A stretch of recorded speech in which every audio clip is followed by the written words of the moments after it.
Oh, you're giving me your secrets? Okay. Walmart.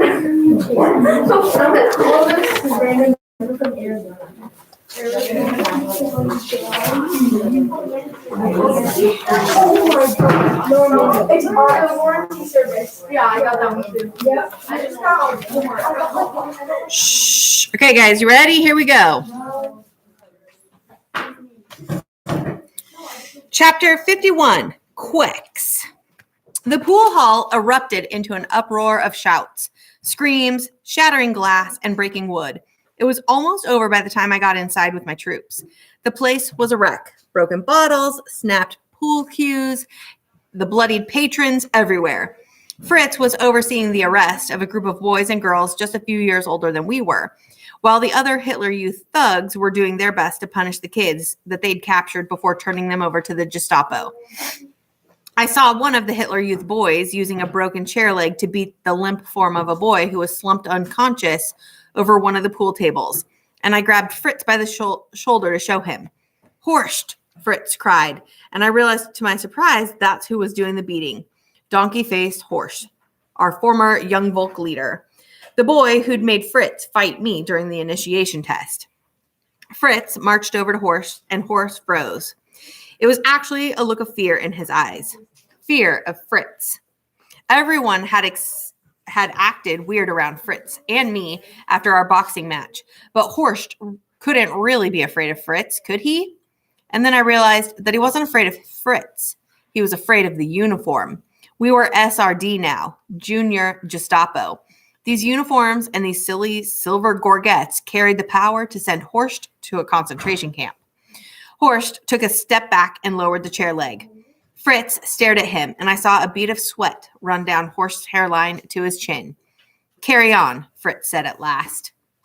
Horst blinked and then smiled his horsey smile. He raised the chair leg to hit the prone boy again. "No, don't," I said. "Take him into protective custody." Horst frowned at me, but he obeyed me. I wore an SRD uniform too, and he tossed the chair leg away and hauled the boy outside to the waiting truck. "You're too soft," Fritz told me. "Fritz, we don't even know if that boy is a pirate or not. He's in a pool hall smoking cigarettes and listening to American music during the day instead of participating in Hitler Youth. That's crime enough." I wanted to remind him that he had a box of American books at home, but SS Obersturmführer Trombauer appeared beside us, and I clammed up. "You were so quick to volunteer," he told Fritz, "and so quick into the fray. We should call you Quecks." Quecks was shorthand for the German word quicksilver. To call someone Quecks meant that they were quick. But there was so much more to that nickname than just speed. That was the nickname of Herbert Norkus, the boy whose blood was supposedly soaked into the blood banner that we'd taken our oath on. To call Fritz Quecks was like comparing him to one of the most famous Hitler Youth ever, a fact that wasn't lost on Fritz. I don't know how it was possible, but Fritz looked about 3 inches taller right then. "I'm putting together a special team, Brendler," SS Obersturmführer Trombauer told Fritz, "and I think you'd be a perfect fit. Report to me tomorrow instead of going to your regular SRD duties." "Yes, sir. Hail Hitler," Fritz cried, giving Trombauer an enthusiastic Nazi salute. I fought hard not to show my disgust. "Nice job, Quecks," the SRD boys told Fritz as they filed out. "Surrender or die." "Good one, Quecks." "Did you hear that?" Fritz asked me as we walked out together. "The SS Obersturmführer wants me for a special team." "He called me Quecks." "Yeah, Fritz, didn't Herbert Norkus die young?" I reminded him. "He died a hero," Fritz said, missing my point entirely. Chapter 52, Kudel Moodle. The Edelweiss pirates were quiet for the next few days, but one morning as I walked to school, I saw that more graffitied Edelweiss had bloomed among the red, white, and black Nazi flags on the bombed-out walls of Berlin. The Hitler Youth had won a battle against the Edelweiss pirates, but the war against them wasn't over. Neither was the real war. It was late February, the hardest part of the winter, and Germany was now fighting on 3 fronts: east, west, and south, and none was going well. Rationing was tight, new winter clothes were scarce, and 4 inches of snow had fallen on the city overnight. It was like even nature was against the Nazis. The Fuhrer weather had definitely run out. But no one said so, of course. No one said much of anything. They kept their collars turned up and their hats down and their scarves wrapped tight around their faces, hiding from each other as they passed on the street. But people, put the phones away, please. Please. People still knew to cross the street before they walked past me. It was the uniform. No one wanted to be caught doing the wrong thing, and no one was ever really sure what the wrong thing might be. I climbed the steps to Fritz's house and knocked on the door, stamping my feet to try to keep them warm. The door finally opened, but it wasn't Fritz. It was his little sister, Lena, and she was dressed in her BDM uniform and ready for school. Is Fritz home? I asked. Lena just stared at me. Can I come in? It's cold out here. Lena closed the door on me. My breath came out in a cold gray cloud as I huffed. For days now, I hadn't been able to catch Fritz at home, which meant I had gone days without a glimpse of the blueprints for Project 1065. All I needed was a few more minutes in the last page, and I'd have them all. But whatever special SRD team Trombauer had put Fritz on was eating up all of his free time. The door opened again, and Lena was dressed in her winter coat and carrying her rucksack. No Fritz, I asked. Lena shut the door behind her and locked it, and then turned and waited. Do you ever speak? I asked her. Lena just stared up at me. I threw up my hands. Okay, let's go, I told her. It's too cold to talk anyway. We walked to school in silence, and I dropped Lena off at her classroom and went to mine. Fritz wasn't there either. Where was he? What was he up to? I reached into my rucksack and took out an essay that we'd been assigned the day before. 10 ways to have fun doing more with less. And I walked over and put it on a growing stack on Air Professor Dr. Major Melcher's desk. His desk was what the Germans would call a Kudelmoodle, which means a mess, chaos, disorganization. Air Professor Dr. Major Melcher's desk looked as if he'd taken his top drawer and overturned it on the surface. It was covered in paper clips and pencils and rubber bands and scribbled notes. The items reminded me of the game that I'd been playing with Simon every night, Kim's game. I took a moment before Air Professor Dr. Major Melcher got there to practice it again. I studied each item on the desk in turn, trying to memorize everything about it. Not just what was there, but what position it was in, what its meaning might be. The pencils were all chewed at top. Air Professor Dr. Major Melcher was nervous about something, and if anything was written on them. One of the little slips of paper in the Kudelmoodle on the desk said, "Regret to inform you, your S," but I couldn't read the rest. I gave a German look around to see if anybody was watching, and they weren't. I pulled the paper out and read it, and all at once I understood why Air Professor Dr. Major Melcher had stopped hiding how much he had actually hated the Nazis. Chapter 53, The Wolf Pack.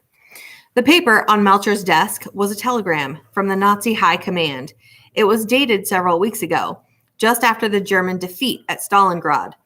Under Air Professor Dr. Major Melcher's name and home address, it said, "Regret to inform you, your son, Unterofficer Jürgen Melcher, killed in glorious service to fatherland on 1st of February during strategic withdrawal of forces from Stalingrad. Hail Hitler." So that explained it. Why Air Professor Dr. Major Melcher had been so angry these past weeks. Why he'd been letting his doubts about Hitler and the war creep into his lessons. His son had died at Stalingrad. Strategic withdrawal? Ha! Just like protective custody, strategic withdrawal was code. It meant we ran away like cowards. Why is his name so long? It says in the beginning of the book because the Germans are obsessed with titles. So you have to say his name with all of his titles. Yeah. It meant we ran away like cowards. Sergeant Jürgen Melcher had died running from the Russians with the Sixth Army the day before the rest of his comrades gave up and surrendered. Fritz finally showed up for class, talking and laughing with another SRD boy named Max. I called Fritz over. "Take a look. I found something that explains why Air Professor Dr. Major Melcher has been so touchy lately." He's been touchy because he's a doddering old man who serves no purpose to the war effort, Fritz said. I recoiled a bit from the strength of Fritz's reaction. He'd never been so hateful before. We have no use for these clever monks in their quiet cells, Max said, spouting overblown propaganda from our weekly meetings. The future will not be one with essays and tests. It will be one with fists and steel. Fritz nodded in sour agreement. No, listen, I tried to tell them, but Air Professor Dr. Major Melcher walked in just then. I dropped the telegram and hurried away to my desk. Sit down and shut up, you brats, Melcher said. Fritz slid into the seat beside mine. Ever since we'd put on the SRD uniforms, no one had tried to make him sit elsewhere. He sat ramrod straight, eyes forward. He didn't seem to want to talk to me at all these days, and less than a month ago. He'd been following me around like a puppy. Fritz, what have you been up to these past few days? I whispered. You're never at home in the mornings or after school, and you don't come to Hitler Youth meetings anymore. What's this special team Trombauer put you on? It's a science team, Fritz said. In the desk behind Fritz, Max snickered like he was on a joke. The science team? It had to be a joke. The only science Hitler Youth ever learned was how to tell a Jew from an Aryan and how to calculate the money wasted taking care of mentally handicapped people. I waited for Fritz to tell me the truth, but that appeared to be all he was going to say about it. I smoldered. What was up with Fritz all of a sudden? It was as though we suddenly weren't friends anymore. Air Professor Dr. Major Melcher walked up and down the rows of desks, handing back the graded papers. He put one on Fritz's desk. Fritz reached down and slowly flicked it away. The paper fluttered off his desk and landed on the floor at Air Professor Dr. Major Melcher's feet. Pick that up at once, Melcher said. No, said Fritz. You pick it up. The room got deathly quiet, and a cold pit opened up in my stomach. Fritz didn't know what had happened to Melcher's son, and he was going to push him too far. Air Professor Dr. Major Melcher's face reddened. I will do no such thing. Pick up that paper at once, young man, or I will mark this incident down in your Nazi party record book. Fritz slowly got up from his desk. The entire room was silent, watching. No, he said again. His voice was cool, collected, the direct opposite of Air Professor Dr. Major Melcher's nervous spluttering. I told you once to pick it up, Fritz said. I won't tell you again. I could not believe Fritz. What was he doing? Air Professor Dr. Major Melcher shook like he was about to explode. He raised a hand to give Fritz a sharp blow with the back of his hand. But suddenly, Max stood up behind Fritz. Then the two other SRD boys in the room. The junior Gestapo, all staring with cold, dead eyes at Air Professor Dr. Major Melcher. Melcher stood frozen, hands still raised, eyes bulging in a mix of indignation and horror. Fritz glanced at me. I was the only SRD boy not standing, not challenging Melcher. I stood up. I had to. I couldn't sit while the other SRD boys stood. Otherwise, I ran the risk of blowing my cover.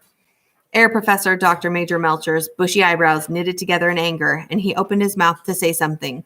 But what we heard instead was the howl of the air raid siren. The Americans were at it again, and we had to get to the shelters. Fritz stepped away from his desk, deliberately walking, not running, past Air Professor Dr. Major Melcher to the door. The other Hitler Youth boys did the same, filing past him in silent procession of unexpressed violence.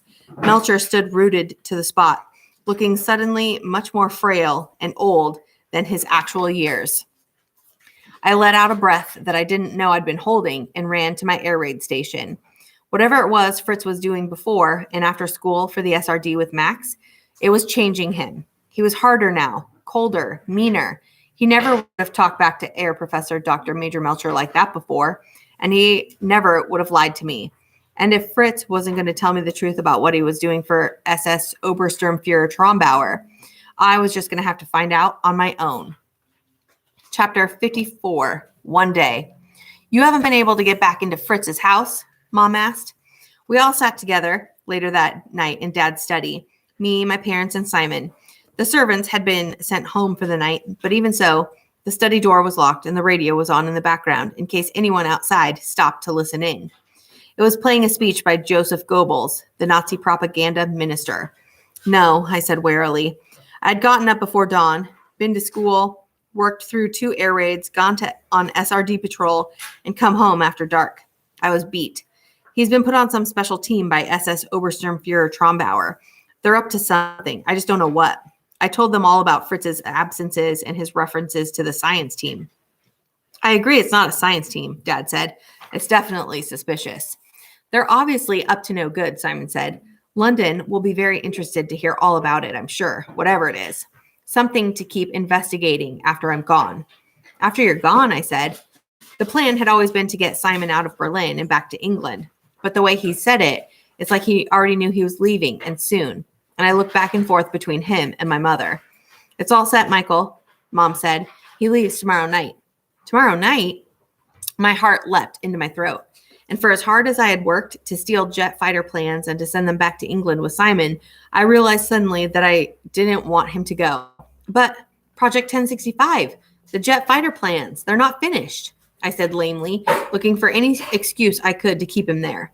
Yes, I had painstakingly memorized and redrawn 11 pages of schematics with Simon over the last couple of weeks, but there was still one page left to memorize. One page that had no pictures but was full of math. And math was to engineers what violence was to the Nazis. It was their lifeblood. What made everything possible. We needed that last page. Simon smiled regretfully. I suppose you can't set eyes on it by tomorrow night. We'll have to do without it and hope the rest is enough for the RAF's engineers to understand. But I've just got to get going. But I've just got to get home, Michael. I saw at once how selfish I was being, how much Simon hated being cooped up in that little closet all day, never getting outside, never seeing the sun, away from his friends and family, away from Mary, constantly in danger of being discovered and killed, or worse. Simon was leaving tomorrow night, whether I liked it or not. And none too soon, Mom said. We've got something else to worry about. A coded message we intercepted, Dad said, about an assassination the Nazis are planning. What?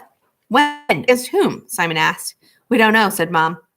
We only just saw the reference to it, and I asked the wife of the Gestapo chief out to lunch tomorrow, hoping to pick something up from her. She likes to talk when she's had a few glasses of wine. And I'm meeting for an interview tomorrow with a reporter I know from Volkischer Beobachter, which is the Nazi newspaper, Dad said. Sometimes I'm able to exchange information with him, off the record, of course. But the long and the short of it, Michael, is we need Simon to move on so we can move on, Mom said. We've got to get back to the mission, find out whatever we can about this assassination, and try to warn London before it happens. I nodded. I had one day to get inside Fritz's house and see that last page of Project 1065. One day before Simon was gone from Berlin for good. Chapter 55. The Old Relic. I went straight to Fritz's house early the next morning, hoping to catch him before he left for whatever the science team was, but he was already gone, and I had to get inside that house before the end of the day. Silent, bug-eyed Lena was there, of course. With a sigh, I walked her to school again. I found Fritz after I dropped his sister off at her classroom. He stood outside our school building, huddled together with Max and a dozen more SRD boys, some of whom weren't even in our class, and I felt my breathing quicken. Something was up. Michael, there you are, Fritz said. Where have you been? Walking your sister to school, I said a little testily. Where have you been? Rounding up the boys, Fritz said, indicating the other SRD boys with a nod. His eyes were alive with mischief, the way they had been before the raid on the Edelweiss pirates. We're going to get rid of that old relic once and for all. Wait, what old relic? Melcher, Fritz said. I've brought the whole SRD in on it. Was this what Fritz and Max had been disappearing to work on all this time? Some plan to get rid of Air Professor Dr. Major Melcher? Listen, Melcher's been a jerk lately, but he's been through a lot, I told him. His son died in Stalingrad, and I saw the telegram. Everybody lost somebody at Stalingrad, Fritz said. Really? I said, suddenly angry. Did you? I knew he hadn't. Did you, Max? It's the ultimate honor to die for the Fuhrer, Max said. More bleeding propaganda. It was all that ever came out of Max's mouth. Fritz nodded. The old man should be proud of his son, proud that his son died for Hitler. Not go soft. He's a defeatist. Germany can't win with people like him around. I huffed. This was stupid. Melcher's a patriot. Air Professor Dr. Major Melcher, remember? He fought for Germany in the Great War. Yeah, the old Germany, Fritz said. He wouldn't be swayed. Is he in there? He asked. Yes, Quex, one of the boys said. Fritz's new nickname had caught on fast. Well then, let's go. Fritz charged inside. I didn't even have time to warn Air Professor Dr. Major Melcher. He was sitting at his desk, his head in his hands, when the SRD blitzed in like the Third Army invading Poland. Seize him, Fritz ordered, and half a dozen boys jumped the old man. They pulled at his coat, his shirt, his tie, ripping his clothes and sending him crashing to the ground. Melcher cried out, but that only seemed to energize them more. They were like wild dogs, ripping and tearing at pieces of raw meat. They kicked him and punched him and tried to pull him apart by the arms and legs. Don't hurt him, I cried, but no one was listening to me. I felt the same urge to defend my teacher that I had felt for Fritz all those weeks ago during the book burning. I tried to fight my way into the wolf pack, but there were too many of them, and it wasn't even all of them. The rest of the boys overturned desks, threw papers into the air, smashed the windows. The other students stood at the edges of the room and cheered them on. I backed away against the door jamb, horrified by the abrupt violence, the animal cruelty. There was nothing I could do, not by myself, but that didn't mean I couldn't call for help. I ran outside to a police box and called in an emergency. That it was all I could do. The city police weren't the Gestapo, but they could stop this madness, arrest the boys for attacking Melcher and destroying the school, but only if they got there in time. Because if they didn't, the SRD boys were going to kill him. Chapter 56, A Wee Iron Coffin. 2 police officers arrived by car just as the boys were dragging Air Professor Dr. Major Melcher out of the school. I sagged with relief. I had saved him. But when the police saw the attackers were SRD boys, they pulled up short. This man is a defeatist, Fritz announced to the police officers. We're taking him to the Gestapo. The police backed off and let the boys drag Melcher away down the street. I couldn't believe what I was seeing. The police were adults. Didn't they see what was happening here? Wasn't somebody going to make the children behave? Not today. The police were scared. You could see it in the looks that they gave each other. Nervous glances that said, if we do or say anything, they'll come for us next. Idiots. Didn't anybody realize this is how Nazi Germany had gotten to be this way in the first place? I was about to say something, stand up to the SRD bullies, tell the police about Melcher's son, tell them how Fritz was and the other boys were wrong, break the spell of silence, but then I caught myself. If I said something, I might save Melcher's life, but I would ruin everything else Simon and my parents and I had worked for. All our plans to smuggle Simon out with the blueprints. Even if Fritz didn't get me kicked out of the SRD, he would never invite me inside his house ever again. I would never get the last page of the jet plans. Germany would win the war, crush the Allies, conquer the world. And what would I have done besides save Air Professor Dr. Major Melcher's life? Again, I saw myself 4 years ago on the night of broken glass, but now I saw it through new eyes, the eyes of my parents. I saw the awful trade, one man's life against the fate of the entire world. My heart ached as if I were slowly eating me up from the inside. Sometimes we have to sacrifice good people to win a war, Simon had told me. Sometimes you do what you have to do, even if doing it means doing something wrong. Melcher's watery, desperate eyes found mine, and in that moment I knew.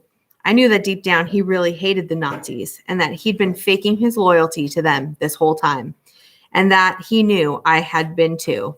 Melcher's eyes begged me to say something, to speak up for him and to save him. Instead, I said nothing. I locked my heart away in a wee iron coffin and swallowed the key. It burned going down, and the tears stung my eyes, but still I said nothing.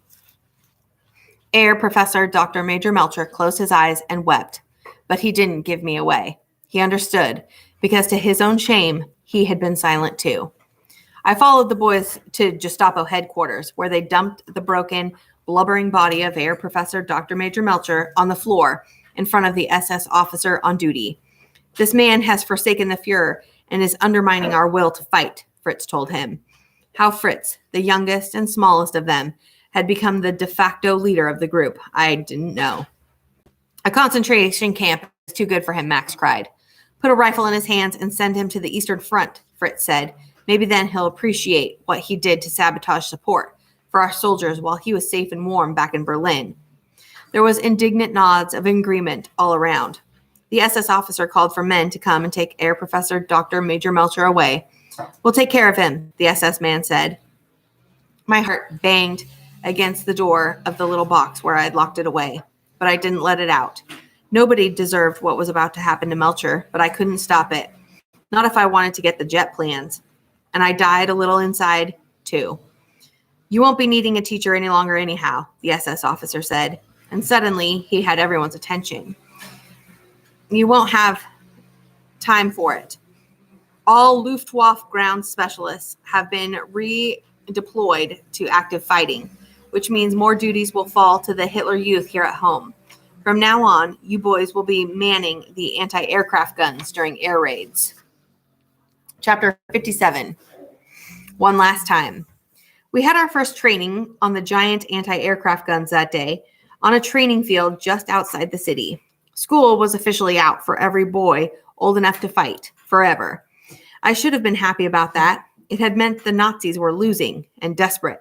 Or I should have been excited, like the rest of the boys, to get to fire the enormous house-sized gun. But all I could think about was the jet fighter plans in Fritz's house and the clock ticking away the hours and minutes until Simon escaped from Berlin. I had to get in Fritz's house by the end of the day, and I kept trying to catch Fritz to casually mention getting together this afternoon at his house to read detective novels, but I never had the chance. He had a new group of friends now, and he didn't have time for me. And when they loaded us up to take us back to the city at the end of the day, I couldn't even get on the same truck as Fritz. There wasn't any room around him. I lost Fritz in the coodle-moodle of boys climbing out of trucks. Had he gone straight to whatever science team he was on? Or was that special team had it really been about Melcher? Was it over? Had Fritz gone home? I huffed, my breath spewing like a dragon as I sprinted the 10 blocks to his house. Lena answered the doors, her big eyes staring at me. Is Fritz home? I said, panting from the run. Lena stared at me. Lena, is Fritz home? She shook her head and started to shut the door, but I was done waiting around for Fritz. I didn't have time. I stuck my foot in the door. Well, can I come in and wait for him? I asked Lena. She was probably the only one home. She stared at me for a few more seconds and then opened the door to me. Yes, and I almost cried for joy. I was in. A quick glance at the blueprints one last time, and then I never had to come here ever again. Lena closed the door behind me, and I waited in the hallway. Lena stood watching me. You can do it as whatever it was you were doing, I told her. She kept staring at me like she always did. Seriously, go. Get, I told her, as if she were some annoying puppy. And at last she turned and went upstairs. I shook my head as I stepped inside Fritz's father's study. Crazy girl, I thought. And then I suddenly pulled up short, my breath catching in my throat. All of the blueprints were gone from the walls. Chapter 58, Lucky Mushroom. No. I was so close to being finished. I just needed a few more minutes with the last page of the blueprints. I spun in the office, hoping Fritz's father had just taken them down, and they were still stacked up somewhere. But the place was as much of a coodle-moodle as Air Professor Dr. Major Melcher's desk. I didn't see them anywhere, and my heart burst out of that wee iron coffin and thumped against my chest as I clawed through the piles of papers around the room. Up until now, I had been a Glücksblitz, a weird German expression that meant lucky mushroom, which I guess is no weirder than saying I was a lucky duck, but it still sounded funny. I'd met one kid in all of Berlin who could give me access to top secret Nazi jet fighter plans, and he and I had become friends, helping each other pass our Hitler Youth tests and reading forbidden detective novels together. While day by day, I snuck secret looks at the blueprints for Project 1065.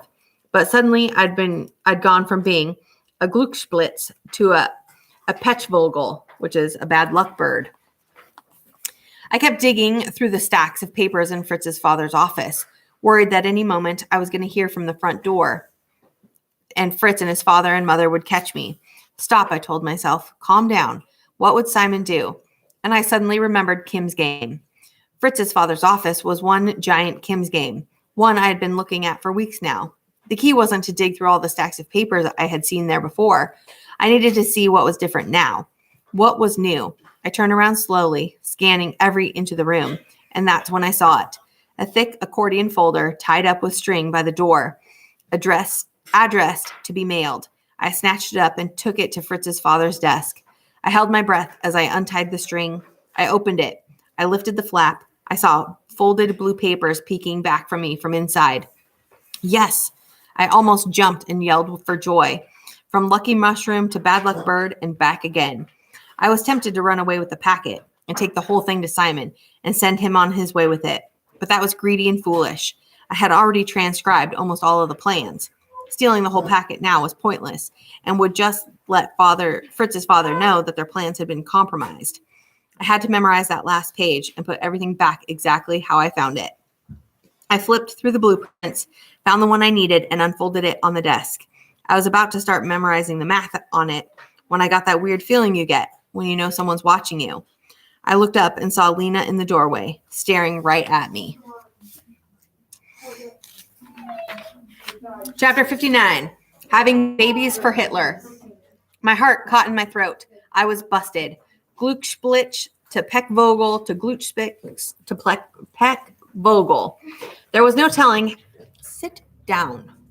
There was no telling how long Lena had been standing there staring at me, but long enough, I was sure, to have seen me open up one of her father's personal packages, pull out a blueprint. Should I grab the last page and run? Try to bluff my way out of it? Leave and hope she never has to told her parents or brother?